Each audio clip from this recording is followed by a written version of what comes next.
तो ये birth trauma की हम बात कर रहे हैं। तो बर्थ ट्रॉमा 3 प्रोसेसेस में, 3 स्टेजेस में डिवाइडेड होता है। तो बर्थ ट्रॉमा हम पहले जो जानेंगे वो है हमारा कंसेप्शन स्टेज। कंसेप्शन स्टेज क्या होता है कि जब माँ और पिता, जब मदर कंसीव कर लेती है, जब माँ को पता चल जाता है कि हाँ, जैसे ही एग जो होता है उनके ओवरी पे इम्प्लांट हो जाता है, उसको कहते हैं कंसीव, मतलब कंसेप्शन स्टेज। तो कंसेप्शन स्टेज में बहुत सारे ट्रॉमास बनते हैं। तो मैं जैसे ये मैंने लिखे, मैं एक एक करके आपको एक्सप्लेन करूंगी और आप देख सकते हैं कि ऐसा कभी आपने सुना हो या आपने महसूस किया हो कि आपके साथ ऐसा हुआ था, तो आप उसको रिलेट कर पाएंगे। तो पहला, अगर ट्रॉमा कैसे बनता है, जैसे हम बोले कि ग्रेट एक स्पिरिट जब मैटर में आती है तो वो ये कंसेप्शन के प्रोसेस से आती है। एक ऊर्जा जब इस फिजिकल बॉडी में, इस फिजिकल वर्ल्ड में आती है, तो इसका बहुत बड़ा सिग्निफिकेंस है। जैसे कि लिखा है कंसेप्शन स्टेज क्या है, the way baby is conceived has a great significance on how he or she will feel being in a physical body in the physical universe and is connected to his life purpose। कि जो भी जब ये conception होता है तो एक बहुत बड़ा सिग्निफिकेंस है ये बच्चे के लिए, क्योंकि उसी से ही इम्पैक्ट पड़ता है कि वो इस फिजिकल बॉडी में कैसा महसूस करता है, और दूसरा इस फिजिकल यूनिवर्स में कैसा महसूस करता है, और उसके जीवन में आने का पर्पस क्या है, उद्देश्य क्या है। तो पहला, अगर कंसेप्शन अनवांटेड कंसेप्शन हो, फॉर एग्जाम्पल अगर आपकी मदर रेडी नहीं थी और एकदम से कंसेप्शन हो गया, तो वो भी एक ट्रॉमा बनता है उस बच्चे के लिए, उस नवजात बच्चे के लिए जो आपके गर्भ में है। अगर आप थे एक अनवांटेड कंसेप्शन कि मदर या फादर अभी रेडी नहीं थे और एक्सीडेंटली कंसेप्शन हो गया और आप आ गए, तो उसका इम्पैक्ट आपके, मैं कहूंगी बॉडी पर, आपके माइंड पर, आपके इमोशंस पे पड़ा होगा। तो ये पहला है। दूसरा, जैसे कि conceive to save flattering marriage. क्या होता है हमारे कल्चर में कि आपने सुना भी होगा कि जैसे ही हमने एक उम्र पे हमने एक बिलीफ बनाया हुआ है, जैसे ही कोई 23-24 साल का होता है और अकेला है, हम उसको ये प्रश्न कहते हैं कि शादी अब कर लो, तुम्हें अगर किसी को कोई उद्देश्य नहीं मिल रहा तो हम कह देते हैं शादी कर लो, तुम्हें उद्देश्य मिल जाएगा। फिर वो शादी कर लेते हैं। फिर शादी के बाद कहते हैं अच्छा अभी भी उद्देश्य नहीं मिला, बच्चे कर लो, तुम्हें उद्देश्य मिल जाएगा। फिर वो बच्चे हो जाते हैं, फिर एक बच्चा होता है तो फिर हम कहते हैं अच्छा अभी भी नहीं हुआ, दूसरा कर लो तो पक्का ही मिल जाएगा उद्देश्य। ऐसे करते करते हमारा जीवन ही बीत जाता है और हम उद्देश्य तक पहुंच ही नहीं पाते हैं। तो जब भी मैरिज में कोई कॉन्फ्लिक्ट होता है तो हम क्या करते हैं कि मैरिज को बचाने के लिए बच्चा कर लेते हैं। हमें लगता है कि बच्चा हमारी बॉन्ड को और स्ट्रॉन्ग बना देगा और कनेक्शन बना देगा। सोचिए कि कितना बोझ हमने उस बच्चे पे डाल दिया है, कितना बोझ लेके वो बच्चा इस दुनिया में आएगा, क्योंकि आपकी ऊर्जा क्या है उस बच्चे को लाने की कि मेरी शादी बच जाए। अगर मेरी शादी में प्यार नहीं है, मेरे हस्बैंड या मेरी वाइफ प्यार नहीं करती है, बच्चे के आने से सुधर जाएगा। तो सोचिए अनकॉन्शियसली हम उस बच्चे को ये प्रोग्राम कर रहे हैं कि तुम हमारी खुशी के जिम्मेदार हो, तुम होगे तो हमारा जीवन अच्छा होगा। तो सोचिए उस बच्चे की या हमारी क्या मनोस्थिति रहेगी कि मुझे ये बोझ लेके अपने माँ बाप का प्यार अगर पाना है तो मुझे कुछ करना है। तो ये भी ट्रॉमा बनाता है। तीसरा, जैसे कि है डिसेपरेशन टू कंसीव, कि मतलब कि आप बिल्कुल भी रेडी नहीं हो, एकदम उस कंसीव से या कंसेप्शन से बिल्कुल भी रेडी नहीं हो, या इलेजिटिमेट कंसेप्शन। इलेजिटिमेट कंसेप्शन का मतलब होता है कि शादी से पहले ही आपने किसी के साथ आपके संबंध बने और आपने कंसीव कर लिया, तो वो उसको बोलते हैं इलेजिटिमेट चाइल्ड, कि शादी से पहले ही आपका कोई बच्चा था या कंसीव किया आपने, तो वो भी ट्रॉमा बनाता है। और नेक्स्ट आता है वॉयलेंट कंसेप्शन, कि शायद आपके पार्टनर जो थे या आपके जो मैं कहूंगी फादर थे, वो इतने वॉयलेंट थे कि वॉयलेंट अब्यूज में ये कंसेप्शन हुआ, कि वो अब्यूज करते थे मदर को, फिजिकली टॉर्चर करते थे, सेक्सुअली टॉर्चर करते थे, वर्बली टॉर्चर करते थे, और उस वॉयलेंस में ये कंसेप्शन हो गया। तो तब भी वो ट्रॉमा, वो इम्पैक्ट डालता है हमारी साइकोलॉजी पे, हमारे माइंड पर, उसका इम्पैक्ट हमेशा बना रहता है। और फिर आता है कंसीव ड्यूरिंग बैंकरप्सी और फाइनेंशियल स्ट्रेसर्स, कि अगर घर में कोई ऐसी फाइनेंस की जहाँ पे प्रॉब्लम रही हो, जहाँ पे पैसों की कमी हुई हो, या फिर ऐसा कुछ हुआ घर में कि सब कुछ फाइनेंसेस ही खत्म हो गए, आपका काम पूरा खत्म हो गया, बिजनेस चौपट हो गया, उस दौरान अगर आपने आपकी मदर ने कंसीव किया है, तो तब भी वो आप पे ट्रॉमा बनाता है, तब भी वो आपके साइकी पे आता है। और फिर आता है कि अगर कंसीव हुआ हो, अगर आपके मदर या फादर में से कोई भी ड्रग एडिक्टेड हो, या अल्कोहल लेता हो, या ड्रग्स लेता हो, तो वो भी बच्चे पे इम्पैक्ट देता है। और फिर आता है कंसीव ड्यूरिंग सीरियस इलनेस और the other loved important family members, या तो घर में कोई सिवियर किसी को कोई बीमारी रही हो, कोई लव्ड वन आपका जैसे कि बहुत क्लोज हो, या आपके जैसे कि अगर मैं बोलूँ आपकी मदर अगर उस समय बहुत बीमार रहती हूँ और तब आपकी मदर ने कंसीव किया है, तो इसमें होता क्या है, तो उसमें उनको गिल्टी लगता है, उनको हेल्पलेस फील होता है कि देखो अब मैं इधर प्रेग्नेंट होगी, मैं अपनी मदर को नहीं हेल्प कर पा रही, या मैं अपनी फादर को नहीं हेल्प कर पा रही, मैं वहां नहीं जा पा रही, या उनके साथ समय नहीं बिता रही। तो ये सारे जो इमोशन है, क्योंकि देखिए हम जो है, जैसे आप सबको पता है कि हमारे शरीर के भीतर 70% वाटर है, 70% हमारी बॉडी वाटर है। और वाटर क्या है, इमोशंस होते हैं, और हम उस इमोशंस के अंदर हैं। जो वूम है, जो गर्भ है, वो भी एक पानी का बैग है, वाटर बैग है, जिसके अंदर हम होते हैं। तो सोचिए जो भी मदर फादर की और जो आसपास लोगों की स्थिति होगी, वो पूरा वो बच्चा महसूस कर पाएगा, वो सारे शब्द उसको अंदर जा रहे हैं, और वैसे ही वो फिर आगे जीवन को देखेगा। और ये सब कुछ अनकॉन्शियसली होता है, बिकॉज हमें ये सिखाया नहीं गया है। हमें क्या कहा जाता है कि कोई बात नहीं, बच्चा कर लो, अपने आप सीख जाओगे कि कैसे बच्चे को बड़ा करना है। ये एक आर्ट है फ्रेंड्स। सोचिए एक स्पिरिट एक मैटर में आ रही है, तो कितना इम्पोर्टेंट है ये चीज, जो हमें सिखाई नहीं जाती। एक फिजिकल वर्ल्ड में, एक प्लैनेट में एक ऊर्जा आ रही है जिसको हम डिवाइन बोलते हैं, बिकॉज हम सब डिवाइन है हमारे भीतर, हम उसी सोर्स से आए हैं।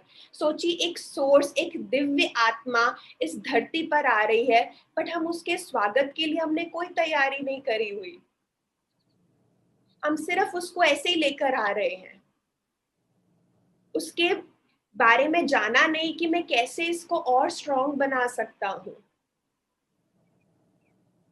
और हम बस जीवन को ऐसे ही बस चलता जा रहा है, और ऐसे ही बच्चे होते जा रहे हैं, आगे हम बढ़ते जा रहे हैं, और जीवन में इतनी परेशानियां आ रही हैं, क्योंकि सब कुछ यहीं से स्टार्ट होता है कि कैसे आप इस धरती पर आए थे। और यही आपकी पूरी जर्नी बनाएगा, क्या आप पे इम्पैक्ट डाला कंसेप्शन में, वो ही आपका जीवन, आप उसी से ही देखते चलते हैं। तो वही है कि अगर कोई इलनेस घर में आसपास हुई हो, जो आपके लव्ड वन हो, फैमिली मेंबर्स हो, तब आपकी मदर ने आपको कंसीव किया था, तो वो भी इम्पैक्ट डालता है, बिकॉज मदर का सारा फोकस उन लोगों पे रहेगा कि वो बीमार है या वो ठीक नहीं है, घर में बैंकरप्सी हो गई है, तो क्या है, बच्चे पे वो प्यार ही नहीं जा रहा, सब डर जा रहा है, क्योंकि इसमें माँ डरी हुई है कि कुछ भी हो सकता है, पैसा नहीं है घर में, कैसे जीवन चलेगा, सब उस बच्चे पे जा रहा है। और फिर नेक्स्ट, जैसे कि कंसेप्शन अगर ड्यूरिंग आफ्टर वॉर हुआ हो या एक्ट ऑफ टेररिज्म हुआ हो, जैसे कि अगर मैं बोलूं जब ये सिख टेररिज्म, जैसे कि इंडिया पाकिस्तान का जब डिवाइड हुआ था, वो इंडिया से लोग पाकिस्तान में जा रहे थे, पाकिस्तान से लोग इंडिया में आ रहे थे, तब उस टाइम पर अगर आपकी मदर फादर ने आपको कंसीव किया हुआ है, तो वो टाइम इतना ट्रॉमेटिक टाइम था उन लोगों के लिए, और सोचिए उन बच्चों के लिए भी ट्रॉमेटिक होगा, क्योंकि उनको नहीं पता कि क्या वो सरवाइव कर भी पाएंगे कि नहीं कर पाएंगे। तो कोई भी ऐसे वॉर के ड्यूरिंग या टेररिज्म, जैसे 9/11 अगर मैं बोलूं कि उस समय अटैक पड़ा था, तो उस समय अगर हुआ हो, तो क्या होता है, ये सारी आपकी साइकी पे इसका इम्पैक्ट आता है। और कंसेप्शन के टाइम पर मेंटली, इमोशनली और फिजिकली क्या स्टेट थी आपके पेरेंट की, वो बहुत इम्पोर्टेंट है। कैसी स्थिति थी उनकी, मानसिक तौर पे, भावनात्मक तौर पे, और अगर मैं फिजिकल लेवल पे भी, भौतिक शरीर में भी उनकी स्थिति कैसी थी, क्या वो हेल्दी रहते थे, क्या उनको टायर्डनेस तो नहीं फील होती थी, इमोशनल लेवल पे उनको कैसा अच्छा लगता था कि नहीं लगता था, और मेंटल लेवल पे भी क्या उनके विचारधारा थी, कैसे वो जीवन को आगे देखते थे, ये सब इम्पैक्ट देता है फ्रेंड्स। अगर आप इससे रिलेट कर पाए इन पॉइंट से कि अगर आपका कंसेप्शन इन सिचुएशंस में हुआ था, तो कहीं ना कहीं ये हमारे साइकी पे इसका ट्रॉमा बना हुआ है, कहीं ना कहीं ये ट्रॉमा को लेके हम जीवन को आगे चला रहे हैं, बढ़ा रहे हैं, इसी से ही देख रहे हैं। तो ये है पहला, कंसेप्शन स्टेज। तो अब दूसरी स्टेज पे हम जो चलते हैं वो है जेस्टेशन स्टेज। जेस्टेशन स्टेज क्या होता है, जब 9 महीने जो आप अपनी माँ के गर्भ में रहते हैं उसको बोलते हैं जेस्टेशन स्टेज। पहले आता है कंसेप्शन, कि जब आपने कंसीव किया, जब एग आपकी मदर की ओवरी पे लग जाता है, उसको कहते हैं कंसीव करना। और फिर जब वो एग धीरे धीरे बढ़ता है, फीटस जिसको हम कहते हैं, वो फीटस के रूप में आता है, बढ़ता है, उसको बोलते हैं, 9 महीने को बोलते हैं जेस्टेशन स्टेज। तो जेस्टेशन स्टेज के भी ट्रॉमा होते हैं। तो जैसे बोला गया है कि जेस्टेशन स्टेज है क्या, लिखा है, the unborn child is a feeling, remembering, aware being, because he is what happens to him. कि जो ये अनबॉर्न चाइल्ड है, जिसने अभी जन्म नहीं लिया है, जो अभी माँ के गर्भ में है, वो एक क्या है, एक भावना है, एक फीलिंग है, और जो याद रखता है, रिमेम्बरिंग है, एक अवेयर बीइंग है वो, जो माँ के गर्भ में है। और ये क्या बनता है, जो उसके साथ हो रहा है उस समय, वो वैसा ही बन जाता है, जो भी उस समय हो रहा होगा उसके साथ या आसपास लोगों के साथ। तो लिखा, what happens to us all in the 9 months between conception and birth molds and shapes personality, drives and ambition in every important ways। जो ये 9 महीने का पीरियड है, कंसेप्शन से लेके बर्थ तक का, ये ही हमें मोल्ड करता है, शेप करता है हमारी पर्सनालिटी को, कि हम कैसी पर्सनालिटी बन के बाहर निकलेंगे, क्या हमारे एम्बिशन होंगे, क्या इम्पोर्टेंट वेज होंगे जहाँ पे हमें लगेगा कि हम जीवन को और ड्राइव उसको आगे लेकर जा सकते हैं। तो ये 9 महीने इज लाइक अ फाउंडेशन, मैं कहूँगी कि जो भी आप लेते हैं उस समय वो आप पे इम्पैक्ट देता है। तो पहला, अगर ट्रॉमा जेस्टेशन पीरियड का हम सोचे, तो वो है कॉन्शियस और अनकॉन्शियस एम्बिवेलेंस अबाउट प्रेगनेंसी। कि आप कॉन्शियसली या फिर मैं कहूँगी अनकॉन्शियसली लोगों को होता है कि ये 9 मंथ्स बस 9 मंथ्स हमें लगता है कि वो ना उसको हमें ये नॉलेज ही नहीं होती पहली बात तो कि वो कुछ सुन सकता है या महसूस कर सकता है। हम इस 9 मंथ्स को बड़े अपने तौर तरीके से निकालते हैं, लोग बड़े नॉर्मली लेते हैं या कोई कहते हैं अच्छा ठीक है अब बहुत सारी चीजें हो गई हैं, बट जो ये 9 मंथ्स है मैं कहूँगी ये 9 मंथ्स होते हैं पेरेंट्स की बॉन्डिंग बनाने के लिए। आपका रिलेशनशिप इस बेबी के साथ, जो अनबॉर्न बेबी है उसके साथ आपका रिलेशनशिप कैसा है, वो बहुत इम्पोर्टेंट बनाता है इस जेस्टेशन पीरियड में। आप इस 9 महीने को कैसे बिताते हैं? क्या आप सिर्फ अपने नॉर्मल कामों में आप उससे, जैसे कि आप बोलते हैं कि कम्युनिकेट करना चाहिए बेबी के साथ, जब इन 9 महीने में माँ मम्मी पापा स्पेशली मदर और फादर को बच्चे के साथ कम्युनिकेट करना चाहिए, उसके साथ बात करनी चाहिए क्योंकि वो सब कुछ सुन रहा है, महसूस कर पा रहा है। आपको बताना चाहिए कि आप वांटेड हो, आपके लिए हम तैयार हैं इस वर्ल्ड में आपका वेलकम करने के लिए। We are so excited. एक लविंग स्पेस क्रिएट करने की जरूरत होती है उन 9 महीनों में भी, कि आप उससे बात करें रेगुलरली, उसके साथ टच बना के रखिए, उसको टच करिए, उसके साथ अपना एक इमोशनल बॉन्ड बनाइए। बट हम बड़े अनकॉन्शियसली 9 महीनों को बिताते हैं, कॉन्शियस ही नहीं होते अपने बारे में और बेबी के बारे में। तो ऐसे ही हमारे पेरेंट्स ने भी इसी 9 मंथ्स में, क्योंकि बहुत कुछ होता है इन 9 मंथ्स में, जैसे मैंने कंसेप्शन के टाइम पर बोला, इसमें भी ऐसे ही हो सकता है कि वो 9 महीने में आपकी मम्मी पापा की स्थिति क्या थी, क्या वो खुश थे इस प्रेगनेंसी से, क्या उन पे प्रेशर था, जैसे कि पहला अगर गर्ल चाइल्ड है तो दूसरा वो बॉय चाइल्ड चाहते हैं, और अब वो है गर्ल चाइल्ड और आपके मम्मी पापा बस ये प्रार्थना कर रहे हैं कि लड़का हो जाए। उन 9 महीनों में सोचिए उस बच्चे पे क्या इम्पैक्ट डल रहा है जो अंदर लड़की है, अगर वो लड़की है तो। अगर आप लड़की हुए, सोचिए आप अगर सेकंड गर्ल चाइल्ड है अपने मम्मी पापा की, और अगर मम्मी पापा या आसपास दादा दादी के ऐसे थॉट थे कि अब एक लड़का हो जाए तो हमारा जीवन उद्धार कर देगा, हमारी मुक्ति मिल जाएगी, ऐसे वर्ड्स हम बोलते हैं। सोचिए उस पे, उसके ऊपर उस बच्चे पे कितना इम्पैक्ट डलेगा। ये एक ट्रॉमा है। क्या उसको वांटेड फील होगा? उसको लगेगा नहीं कि मैं आऊं ही ना बाहर, क्योंकि बाहर तो लड़का चाहिए और मैं हूं लड़की। तो क्या होता है, 2-3 चीजें होती है इसके साथ। अगर आपके साथ ऐसा हो तो क्या होता है, पहली बार हमें अनवांटेड फीलिंग रहती है। आपको जीवन भर अपने जीवन में भी देखिएगा कि आपको लगेगा हमेशा अनवांटेड फीलिंग, कि अनलव्ड, अनवांटेड, कि मेरे को कोई नहीं चाहता।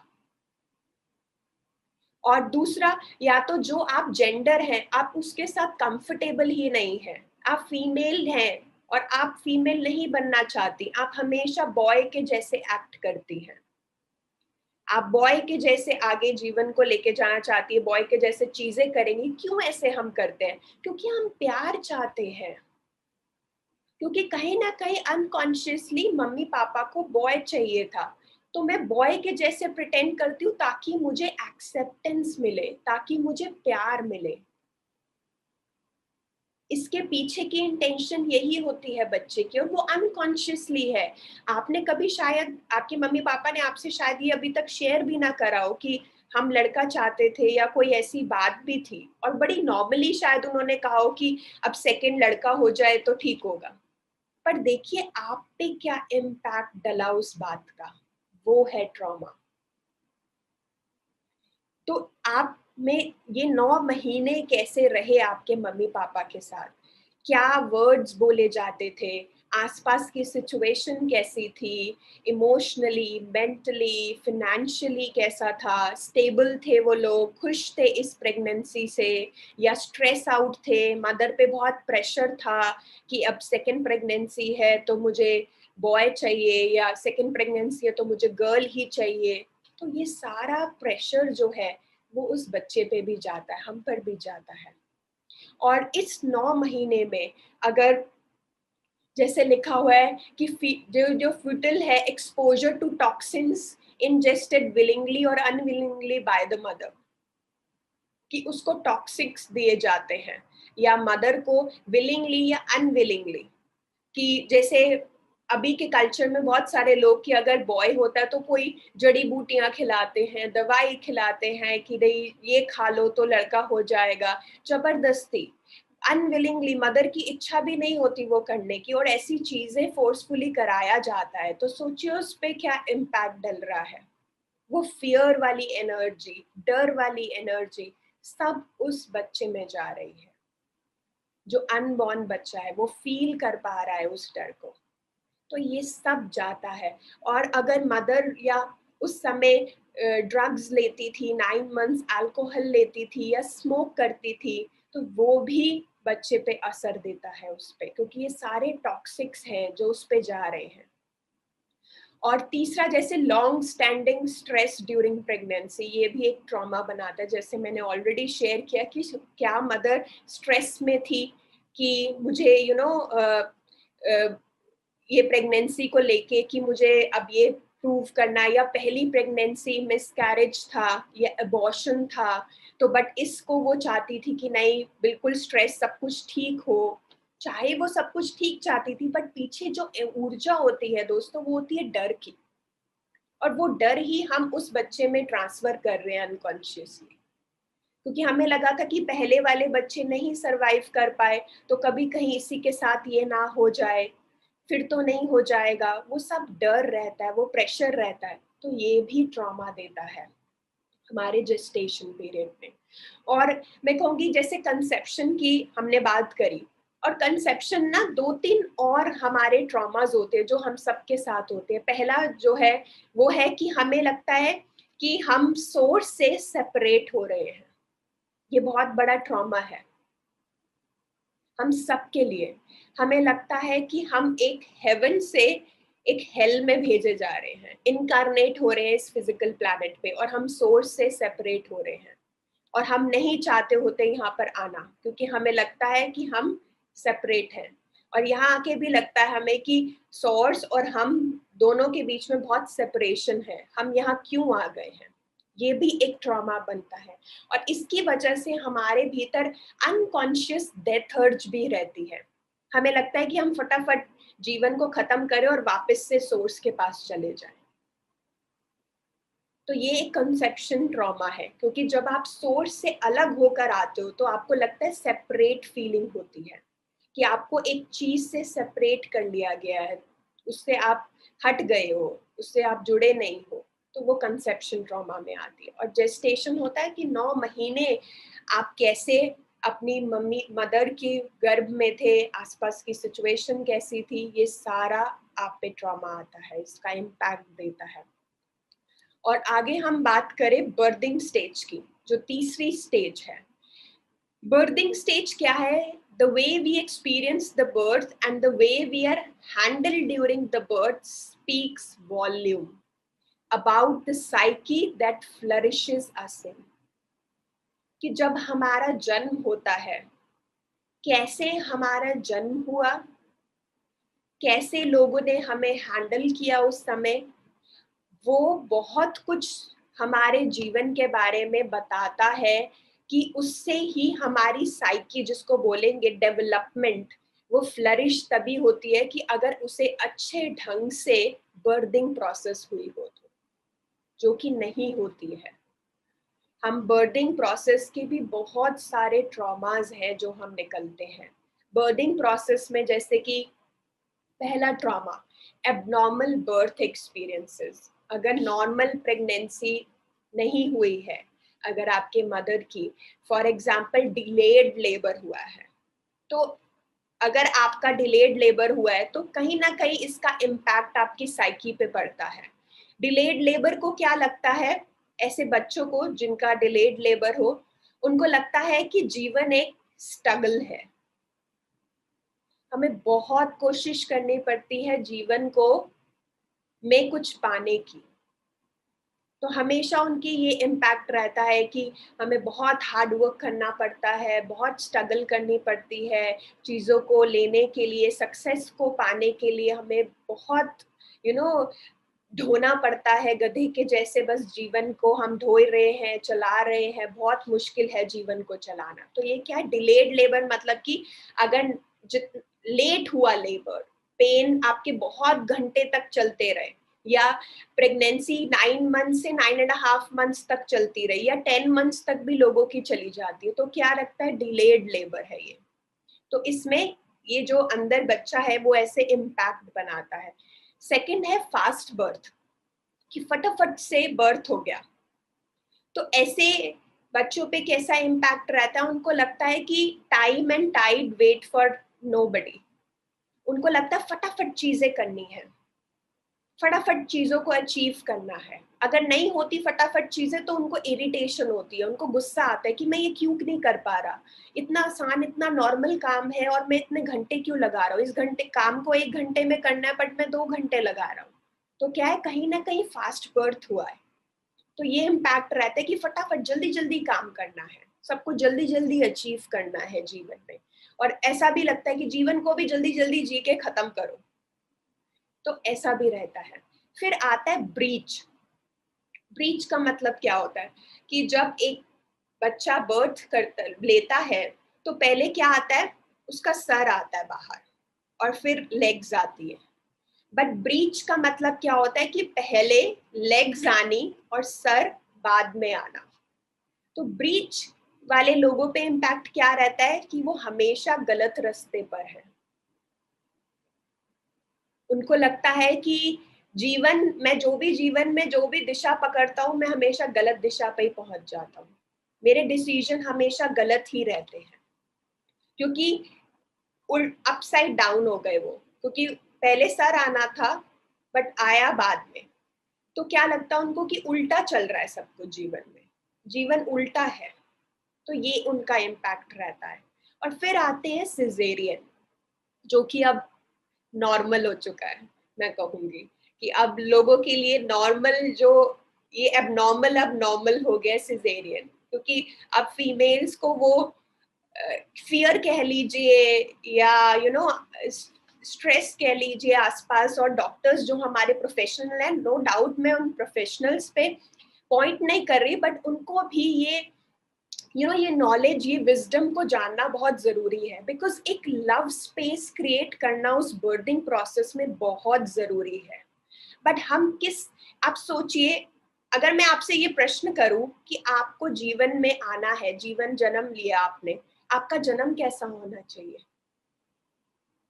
अगर आप अपने आप से प्रश्न करें कि अगर मैं आप इस धरती पर आना चाहता हूँ, मेरा बर्थिंग कैसा होना चाहिए? तो आप में से लोग कुछ कमेंट कर रहे हैं, ब्लिसफुल होना चाहिए, ब्यूटीफुल होना चाहिए, राइट? बिल्कुल सही बात है कि ऐसा होना चाहिए, बट ऐसा होता है? क्या होता है? रबड़ के, हमें टच कैसा मिलता है, रबड़ के ग्लव्स पहने होते हैं, शार्प लाइट्स होती हैं हमारे ऊपर, टेम्परेचर इतना कोल्ड होता है, नॉइसेस होती हैं, इतना केयरिंग हमें प्रोफेशनल्स नहीं मिलते हैंडल करने के लिए, प्यार नहीं मिलता, वो स्पेस नहीं मिलता, टच नहीं मिलता। तो सोचिए आपका पहला एक्सपीरियंस इस धरती पर आने का क्या रहा। एक तरीके से ये एक, मैं कहूंगी एक प्रोसेस जिससे हम आए हैं, ये एक आपकी साइकी पे इम्पैक्ट देता है कि आप इस प्रोसेस में सक्सेसफुल रहे हैं कि फेल्यूर हुआ है, क्योंकि ये पहला प्रोसेस है। और जो इसका आउटकम होता है, आप जीवन को भी वैसे ही लेना शुरू कर देते हैं। और वो ग्लव्स, वो टच नहीं मिलता आपको, इतनी शार्प लाइट्स हैं, और अंदर देखिए, अंदर क्या है, अंधेरा है, और बाहर कितनी तेज रोशनी है, कितना इम्पैक्ट डालेगी उस पर। और हम टच नहीं देते, मदर को नहीं पकड़ाते, जो कि द मोस्ट इम्पॉर्टेंट है। सबसे पहले बेबी मदर के पास जाना चाहिए, उसके चेस्ट के पास। बच्चे को सेफ फीलिंग होनी चाहिए, बट हमें सेफ फीलिंग नहीं लगती यहाँ पर आने के लिए। हमारा एक्सपीरियंस ही इतना ट्रॉमेटिक बन गया होता है कि हम अपने इमोशन फीलिंग्स को नम कर लेते हैं। इनफैक्ट अगर मैं ये बातें कर रही हूँ, आप लोग अगर इंट्रोस्पेक्ट करोगे, बहुत सारे लोगों को होगा कि हमें याद ही नहीं है कि ऐसा कुछ हुआ होगा।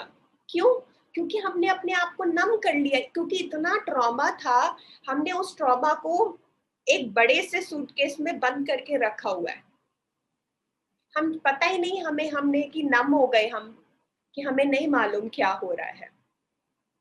तो सिजेरियन वाले बच्चों को क्या लगता है, क्या इम्पैक्ट डालते हैं सिजेरियन के बच्चे? सिजेरियन के बच्चों को लगता है कि एक तो जो साइकोलॉजी बोलती है, जो साइंटिस्ट ने भी ये प्रूव किया है कि 99% कुछ एक्सेप्शंस हो सकती हैं, ताकि लोगों को लगता है कि नहीं ऐसा नहीं होता अगर जो सिजेरियन होते हैं या इंड्यूस किया जाता है, तो डिफिकल्टी इन कंप्लीटिंग थिंग्स होता है उनको, चीजों को खत्म करने में थोड़ा टाइम लगता है और कॉन्फिडेंस भी थोड़ा कम लगता है। अभी एक्सट्रीम्स में भी हो सकता है, मैं इसको कहूंगी ओवर कॉन्फिडेंस भी होंगे सिजेरियन जो होंगे, जिनके अंदर बहुत ज्यादा कॉन्फिडेंस है, या फिर एकदम एक्सट्रीम्स में होंगे या कॉन्फिडेंस नहीं है, उनको अपने ऊपर विश्वास नहीं है और डिफिकल्टी लगती है चीजों को कंप्लीट करने में। और ऐसे बच्चे या तो क्रेव करेंगे या फिर वो डिसलाइक करेंगे टच को, क्रेव करेंगे या फिर डिसलाइक करेंगे टच को। दोनों चीजें हो सकती है। क्रेविंग मतलब वो चाहेंगे हमें कोई टच करे, हमें हक करे, हमें अपने पास बिठाए, गोद में पकड़े, गले लगाए, या फिर उनको ये चीजें पसंद नहीं आएंगी, वो कहेंगे मुझे मत टच करो, दूर रहो, ज्यादा टची वाली फीलिंग नहीं, दूर दूर होके बात करो, मेरे को छुओ मत। तो ये दोनों हो सकती हैं चीजें, तो ये सिजेरियन के केस में होता है। और फिर आता है इंड्यूस्ड। इंड्यूस्ड क्या होता है कि जब आपको पेन्स नहीं होते हैं, तो डॉक्टर्स क्या करते हैं, आर्टिफिशियल आपको पेन्स देते हैं, इंड्यूस्ड करते हैं, कि ताकि आपको पेन होए और बेबी बाहर आए। तो इंड्यूस्ड क्या इम्पैक्ट डालता है बच्चों पर? इंड्यूस्ड होता है कि आपको लगता है कि वो खुद से अपनी चॉइस नहीं बना पाए, क्योंकि क्या है, अभी तो वो टाइम नहीं आया आने का, बट प्रोफेशनल्स बोले जा रहे हैं कि नहीं अब टाइम है, हमें करना चाहिए, पेन्स देने चाहिए।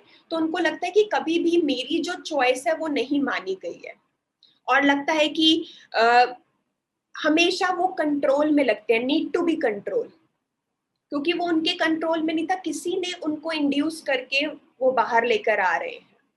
तो उनको लगता है कि control, need to be control, और सेकंड लगता है कि जो उनकी चॉइस है वो उनकी रिस्पेक्ट नहीं की गई है। और फिर आता है कॉर्ड अराउंड द नेक। उससे क्या होता है कि जो भी इमोशंस है अराउंड द नेक, थ्रोट है हमारा, एक्सप्रेशन, कहीं ना कहीं ऐसे बच्चे अपने एक्सप्रेशंस को सप्रेस करते होते हैं। और मोस्टली जैसे फीमेल्स है, अगर हम थायराइड की बात करें, क्यों होता है, कहीं ना कहीं यहाँ से भी वो इशू आ सकता है कि शायद अम्बिलिकल कॉर्ड उनके, जब वो मदर के वूम में थे, वो आसपास, गले के आसपास हो। और ऐसे बच्चे कहीं ना कहीं, बिकॉज अनवांटेड फीलिंग होती है, अगर बाहर कुछ और बात चल रही है और अंदर कुछ और है, तो कहीं ना कहीं वो अनकॉन्शियसली अपने आप को खत्म करने की कोशिश कर रहे हैं। तो वो भी ये कॉर्ड अराउंड द नेक होता है। फिर आता है फोर्सेप्स। फोर्सेप क्या होता है कि जब मदर टायर्ड हो जाती है फोर्स करने में, या उससे फोर्स नहीं लग रहा होता, तो एक वैक्यूम के जैसे, जैसे वैक्यूम क्लीनर होता है हम घर में यूज करते हैं, वैसे वैक्यूम के जैसे बेबी के हेड को खींचा जाता है बाहर, ताकि वो बेबी बाहर आ पाए। तो उसको बोलते हैं हम फोर्सेप्स करना। तो ये फोर्सेप भी बहुत ट्रॉमेटिक होता है, क्योंकि एक इतना सॉफ्ट, मैं कहूँगी, इतना जो उनका ब्रेन है इतना सेंसिटिव है, इतना फ्रेजाइल है, और वो इतनी जो इंस्ट्रूमेंट उनको खींचा जाता है बाहर से, इतना पेनफुल होता है उसके लिए। तो ये भी इंड्यूस वालों पे प्रॉब्लम देता है कि एक तो कंट्रोल, कि कोई बाहर से उनको कंट्रोल करने वाला है। उनको हमेशा लगता है कि बाहर वाले मुझे अच्छे से गाइड करेंगे कि मुझे जीवन में क्या करना है, या मेरे जीवन का जो भी कंट्रोल है वो बाहर से है। कोई बाहर की, हमें लगता है कि जीवन में कि जो भी मेरे साथ हो रहा है ये मैं नहीं क्रिएट कर रहा, ये कोई और है जो क्रिएट कर रहा है। हमें लगता है हमारे लाइफ का रिमोट किसी और के हाथ में है, तो वो भी यहाँ से आ सकता है जब हमें लगे कि इन फोर्सेप होता है, तब होता है। और अटेम्प्टेड अबॉर्शन, फॉर एग्जाम्पल, अगर कंसीव हो गया बेबी, आपकी मदर ने कंसीव कर लिया, बट वो चाहती नहीं थी ये प्रेगनेंसी, तो उन्होंने अटेम्प्ट करा अबॉर्शन का, किसी भी रीजन से उन्होंने अटेम्प्ट किया, बट वो अबॉर्ट नहीं हो पाया, वो बच्चा सरवाइव करा उसने, तो उसके अंदर ये इम्पैक्ट रहेगा अनवांटेड, अनलव्ड फीलिंग का, नो एक्सेप्टेंस। उनको जितना भी आप प्यार दे दो, उनको कहीं ना कहीं ये फीलिंग होगी कि मुझे कोई प्यार नहीं करता, या मुझसे कोई भी जितना मर्जी आप उनको प्यार बहुल भी दो, कर भी दो, फिर भी उनको कहीं ना कहीं मिसिंग फीलिंग लगती है कि मैं यहाँ पे ऐसे ही हूँ, कोई मेरे अंदर कोई खास बात नहीं है, या मैं नॉर्मल से भी एबनॉर्मल ही हूँ। तो वो होता है। और ट्विंस, जैसे ट्विंस होते हैं, तो दो तीन चीजें होती है ट्विंस के साथ। एक तो छोटा स्पेस है, और एक स्पेस को दो जने शेयर कर रहे हैं। अब ट्रिपलेट्स भी आते हैं, तीन भी होते हैं। तो जब ट्विंस शेयर करते हैं, तो जो पहला ट्विन पहले आ जाता है, तो जो दूसरा रह जाता है उसको एक तो अबैंडन फीलिंग लगती है कि मुझे छोड़ गया या मुझे छोड़ दिया, और हमेशा उनको लैक की फीलिंग रहती है, क्योंकि उसको लगता है कि पहले वाले को पहला मिल गया, मुझे बाद में मिलता है। और अगर इन दो ट्विन्स में से एक ट्विन की डेथ हो जाए और दूसरा सरवाइव करता है, उसका भी इम्पैक्ट होता है। तो जो सरवाइव कर जाता है उसको ये गिल्ट लगती है कि मैं क्यों बच गया, या मेरे को बचाने के कारण उसकी डेथ हो गई। तो वो गिल्ट भी उसके साथ आता है। उसको लगता है कि मेरी जगह, एक खाली एक वॉइड लगता है कि एक साथ में था, 9 मंथ्स हमने टाइम बिताया, बट वो सरवाइव नहीं कर पाया। तो वो भी इम्पैक्ट देता है। ये हो गया बर्थ का, एबनॉर्मल बर्थ्स जो होते हैं। उसके अलावा जो इम्पैक्ट जैसे होता है ब्लाइंडिंग लाइट्स, जैसे मोस्टली अब जो पहले होता था, मिडवाइव्स हम यूज करते थे, घर में ही बर्थ होता था, नेचुरल बर्थ, नॉर्मल बर्थ होता था। बट अब जैसे हम हॉस्पिटल्स में जाते हैं और बर्थिंग होता है, तो जैसे मैंने बोला कि मदर के वूम में अंधेरा है, और एकदम से बेबी बाहर आता है, और वहां पे इतनी ब्लाइंडिंग लाइट्स होती हैं, इतनी शार्प लाइट्स होती हैं, तो उसका एक्सपीरियंस ही बड़ा ट्रॉमेटिक, पेनफुल होता है कि बच्चे को लगता है कि मैं कहाँ आ गया हूँ, ये कौन सी जगह, अनसेफ फीलिंग लगती है। और सेकंड, जैसे एप्लीकेशन ऑफ आई ड्रॉप्स और ईयर ड्रॉप्स, अगर हम कोई आई ड्रॉप डाल देते हैं, ईयर ड्रॉप डाल देते हैं, तो वो भी पेनफुल होता है बच्चे के लिए, क्योंकि वो भी एक शॉक के जैसे उसको लगता है कि ये लाइफ में लाइफ क्या है, एक पेन है। उसके लिए ये बिलीफ बन जाता है कि क्या है, जैसे ही बाहर आए पेन शुरू हो गया, तो ये क्या है, ये जीवन क्या है, एक दर्द है। ये बिलीफ से वो जीते हैं कि एक पेनफुल है लाइफ। और जैसे कि लाउड नॉइजेस, वहाँ पे इंस्ट्रूमेंट्स चल रहे होते हैं, नर्सेस, डॉक्टर्स इतना कुछ बोल रहे होते हैं, शाउट कर रहे होते हैं, स्क्रीम कर रहे होते हैं, तो वो लाउड नॉइजेस भी इतनी ज़्यादा बच्चे को लगती हैं कान में, बिकॉज वो इतनी लाउड नॉइजेस, जो मैं अभी भी बात कर रही हूँ ये भी उसके लिए लाउड होगा।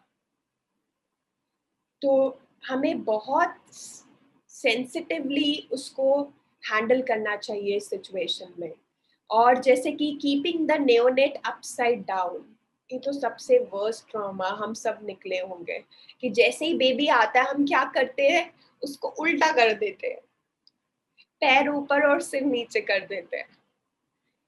सोचिए, जीवन का पहला एक्सपीरियंस, आप जीवन को उल्टा देख रहे हो और कह रहे हो कहाँ मैं फंस गया, कहाँ मैं आ गया, मुझे तो वापस जाना है।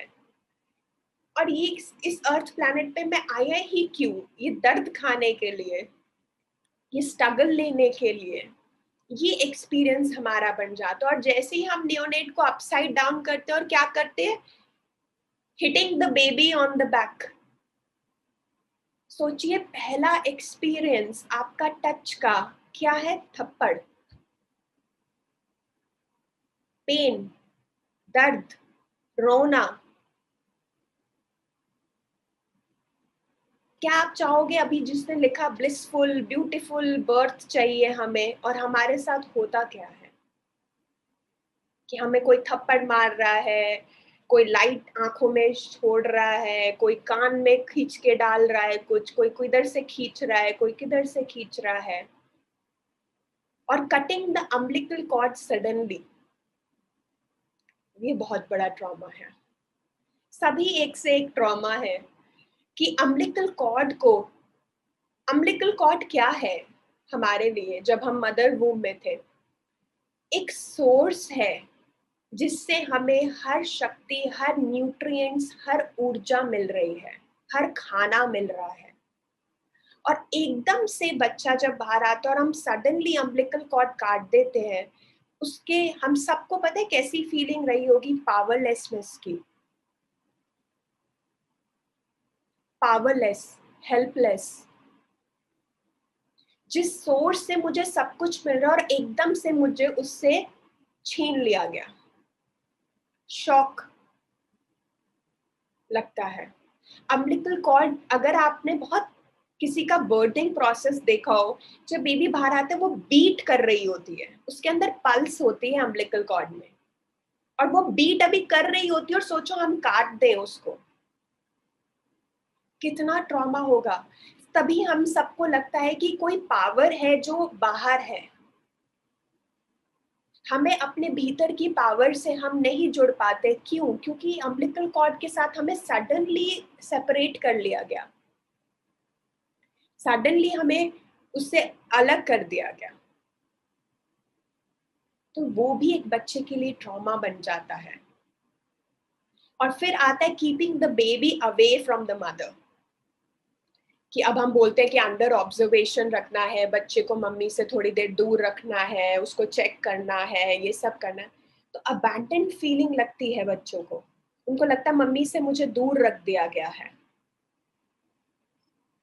प्यार, उस समय मदर का टच होना, बच्चे को सेफ फील कराना बहुत जरूरी है, पर जो कि हम नहीं कर पाते हैं। और ये सब हमारे बर्थिंग प्रोसेस में हमें सबसे गुजरे हैं।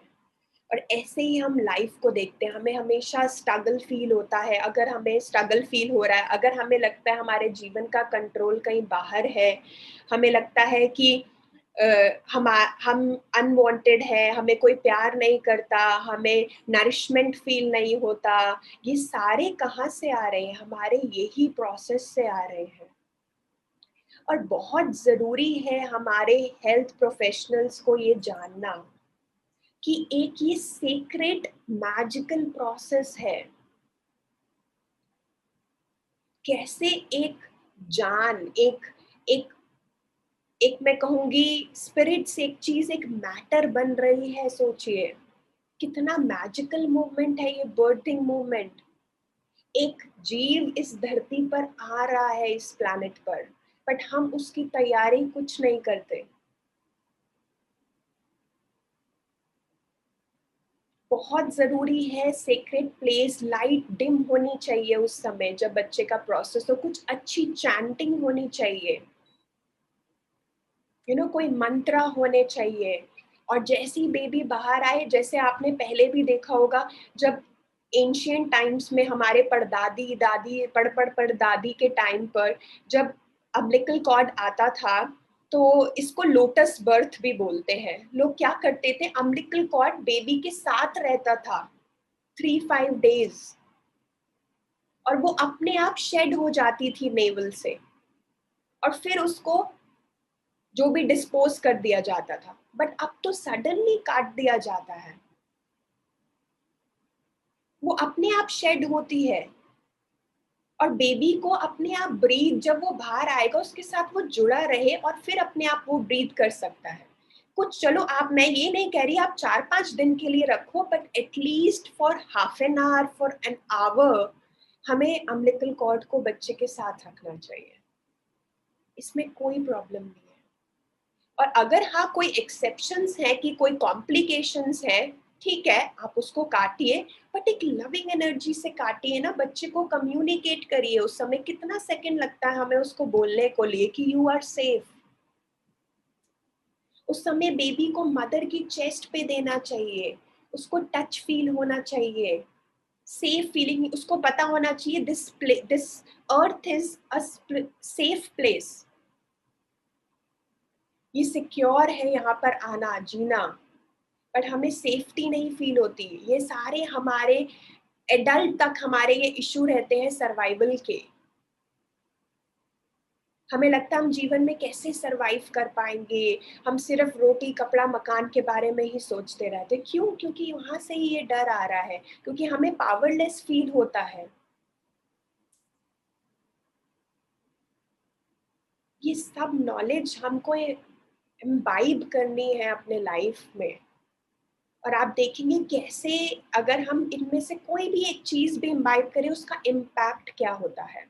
और ये एक्सपेरिमेंट मैंने अपने नेफ्यू के साथ भी किया है। It's not just I am sharing the theory and everything. जब मुझे पता चला मेरी भाभी ने कंसीव से भी मैं पहले उसको बोलती थी कि कम्युनिकेट करो, एक सोल को इवोक करो कि जो भी आए हमारे लिए उसके लिए ये सेफ प्लेस हो। कंसेप्शन से भी पहले वो उनसे कम्युनिकेट करती थी। और फिर पूरा कनेक्शन मेरे भाई भाभी ने उस टाइम पे बेबी के साथ बनाए रखा, बात करी, कम्युनिकेट किया, उसको एफर्मेशंस बोलते थे, उसके साथ कनेक्शन बनाते थे। और फिर उसका बर्थिंग प्रोसेस हुआ। और आप बिल्कुल डिफरेंस देख पाओगे एक बच्चे में और एक ऐसा बच्चा जिसका ऐसा नरिशमेंट हुआ है। उसको सेफ फीलिंग, उसको इंडिपेंडेंट फीलिंग लगती है, उसको लगता है मैं जीवन को जी सकता हूँ। और वो हर चीज, अभी वो he is like 6.5 years, but आप उसकी बातें सुनोगे और उसके क्वेश्चन जैसे वो जवाब देता है, हमें लगता है कि कुछ अलग ही है। वो नर्चर फीलिंग उसके अंदर, इंडिपेंडेंट है, वो सब काम उसके अंदर है कि मैं कर सकता हूँ, सेंसिटिव है लोगों को लेके, आसपास लोगों को लेके। आप डिफरेंस देख पाते हो कि उन बच्चों में कैसे चेंज आ रहा है। और देखिए ये एक गिफ्ट है जो हम अपनी नेक्स्ट जनरेशन को देना चाहेंगे। एक हमारी जनरेशन जो एक हेल्दी जनरेशन हो, जो अपना ध्यान खुद रख सके, जिसकी पावर के साथ वो अपने भीतर की पावर के साथ सदैव जुड़े रहे। तो ये ट्रॉमास जो हमने आज बात करी है बर्थिंग ट्रॉमास की, तो ये 3 ट्रॉमास के प्रोसेसेस हैं, बर्थिंग के, कंसेप्शन के, जेस्टेशन के और बर्थिंग के।